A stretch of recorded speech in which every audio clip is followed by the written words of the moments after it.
Hai algúns meses, Boironovo xa levara a pleno unha moción para a acometida da rede de auga potable na parroquia de Bealo, que foi aprobada por unanimidade. Pero este servizo básico non é o único do que adoece esta zona, que carece de numerosas instalacións, mesmo dun parque infantil ou de equipamentos de lecer, polo que os propios veciños chegaron a iniciar unha campaña de recollida de sinaturas. Concreto, aquí onde estamos, en Ponteveluso, hai unha demanda por parte dos veciños deste lugar, que é a dotación e a reposición do parque infantil que existía neste enclave.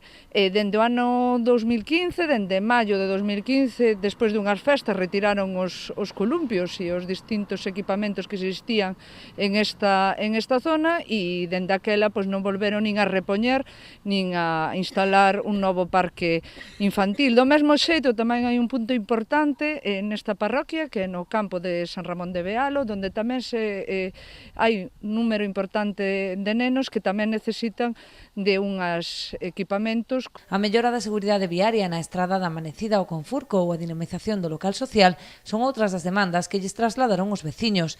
A dotación deste e de outros servizos son, segundo Boironovo, a mellor medida para paliar a crise demográfica no rural. Servicios como poden ser o esparzamento lúdico, como poden ser servicios culturais, servicios sociais, non teñen por que darse únicamente nos cascos urbanos. Non hai edificios como son esta escola unitaria de Bealo que se poderían aproveitar perfectamente para estes usos, non? Entón, a xente non ten que verse obligada a desplazarse aos cascos urbanos, pode desfrutar destes servicios na proximidade da súa casa e non ten que marchar de aquí, como estamos vendo que pasa.